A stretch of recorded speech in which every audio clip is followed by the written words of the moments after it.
DPI Tamil News.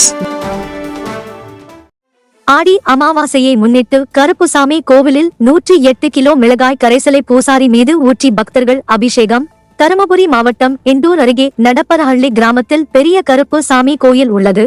ஆண்டுதோறும் ஆடி அமாவாசை நாளன்று இந்த கோயிலில் சிறப்பு அபிஷேகங்கள் வழிபாடுகள் நடைபெறுவது வழக்கம். இதைத் தொடர்ந்து இந்த ஆண்டும் ஆடி அமாவாசை 11ஆம் ஆண்டை முன்னிட்டு கருப்புசாமி கோயிலில் வினோதமான அபிஷேகங்கள் நடந்தது. இதைத் தொடர்ந்து கோவிலின் பூசாரியான கோவிந்தன் என்பவர் அருள் வந்து ஆடியபடியே நீளமான அரிவாள் மீது ஏறி நின்று பக்தர்களுக்கு அருள்வாக்கு கூறினார். இதையடுத்து பக்தர்கள் கோவிந்தன் மீது 108 கிலோ மிளகாய் கரைசலை ஊற்றி அபிஷேகம் செய்தனர். அதன் பிறகு அவருக்கு பால் அபிஷேகமும் செய்தனர்.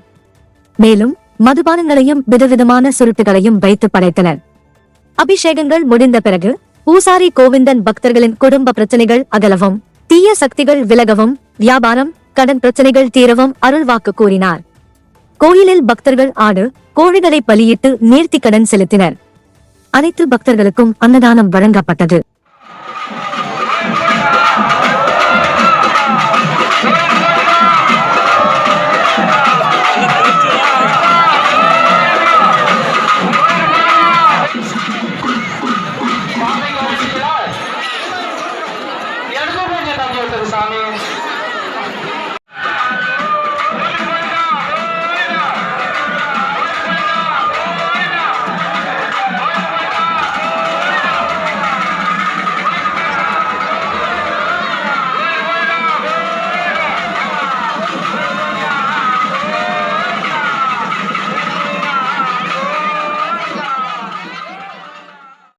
குறுஞ்செய்திகள் உடனுக்குடன் தெரிந்து கொள்ள DPI தமிழ் நியூஸ் சேனலை சப்ஸ்கிரைப் செய்து இணைந்திருங்கள்.